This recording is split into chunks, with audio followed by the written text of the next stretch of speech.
My name is Burke Hedges, author of the best-selling book, The Parable of the Pipeline. I open my book with a story about Pablo and Bruno, who take two very different paths in their quest for financial independence. What you're about to see is the delightful animated story of their adventure. So, sit back, relax, and enjoy the life-changing lessons in The Parable of the Pipeline.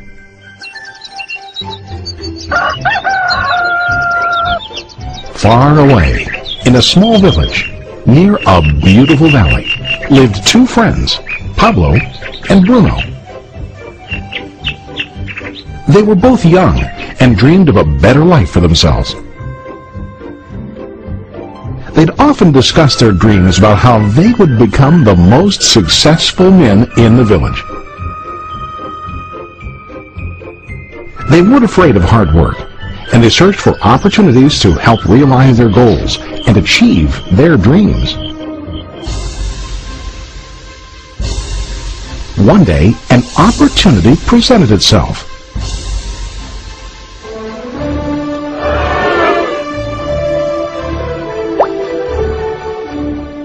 The mayor of the village decided to hire two people to bring water from a spring up on the mountain, across the valley, back down to the village. They were to be paid based on the amount of water delivered to the village. Bruno and Pablo enthusiastically got to work. Every day, from morning till evening, they carried buckets to and from the spring. They worked hard, carrying water to the village. In the evening, they'd return home with their day's wages.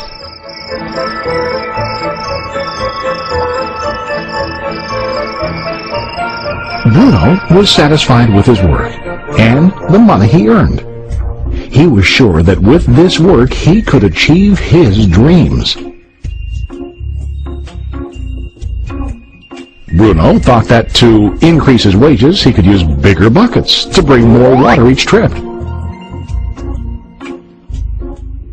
He believed with a larger income he would soon be able to buy a cow and the house that he dreamed about.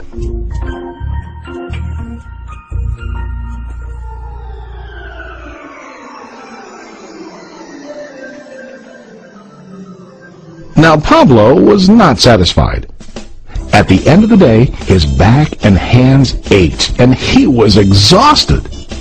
He was looking for an easier way to earn more. One day an idea occurred to Pablo. He imagined building a pipeline to deliver the water from the mountain spring to the village. With this pipeline, he could get more water to the village without carrying buckets back and forth from the spring to the village. Soon, he got very excited about his idea and began to plan. Pablo, of course, shared his idea with his friend Bruno and asked him to join with him to work on and help build the pipeline. Bruno thought the idea was crazy. All Bruno could think about was what his money could buy today and how to get it quicker. He felt that building a pipeline would slow him down and delay him in achieving his goals. Instead, Bruno got bigger buckets and went more often back and forth, fetching water. He was sure that with this method, he could make more money. Pablo decided to build the pipeline on his own. He understood that it would not be easy to build, and it would take time to complete the pipeline. Pablo knew that it could take several years to finish, but he set his mind on his goal. Every day he worked and carried water like before. But on weekends and during his spare time, he worked hard to dig in the rocky soil and build his pipeline. In the first month, there was little to show for his work.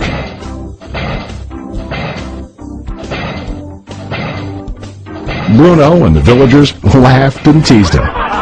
They called him Pablo the Pipeline Man. During this time, Bruno's income doubled. He already bought a cow and a bigger house. His lifestyle changed. He now spent time after work in the bar, enjoying his hard-earned wages from delivering water.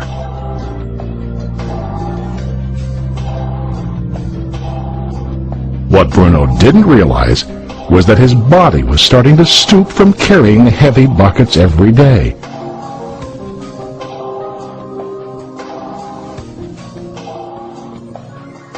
His face looked worn and his body tired. Soon, he began to carry less and less water due to the wear and tear on his body.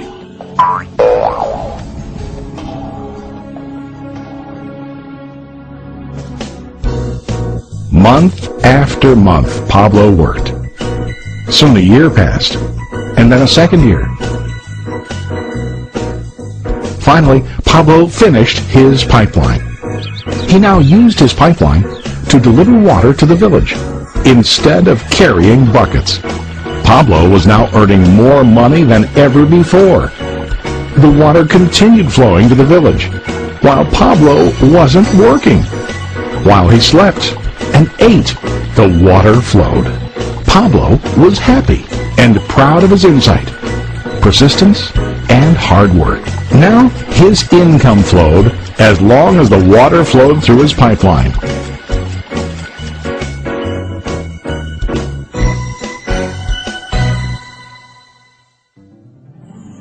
The story of Bruno and Pablo is a reflection of life. Their jobs symbolize what most people do to earn money. Bruno gets his money using buckets. He goes back and forth, carrying his buckets from the spring to the village in exchange for money. To increase his income, he either has to go more frequently to the spring or to use larger buckets. It's common in real life to increase our income by working harder. For example, working overtime or getting a second job. We also increase the size of our buckets by accepting a higher paying position, which often includes spending more time on the job. Most of us exchange time for money like Bruno. We know that every person has only 24 hours in the day and that it's not possible to use all our time to work. The most difficult time comes when we can no longer exchange time for money due to age, health, or other reasons. Then, our income stops. Now let's review what Pablo did. Very wisely, Pablo did not exchange all of his time for a limited income, but he used some of his time to build a pipeline. He knew that the pipeline would bring ongoing income as long as the water flowed. An ongoing income that multiplied the time he worked each day. Pablo knew that someday, maybe because of age or health, he would no longer be able to exchange his available time for money.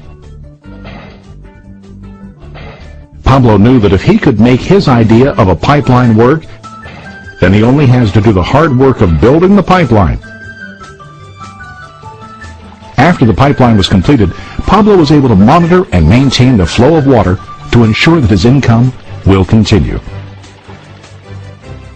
Pablo has shown us that to earn an income, we don't always have to directly exchange time for money. There really are better ways. How about you? Are you still like Bruno, who directly exchanges time for money? Or do you want to be like Pablo, building and maintaining a pipeline for ongoing income? If you are interested in the idea of building your own pipeline, contact the person who lent you this presentation. You can start building your pipeline today.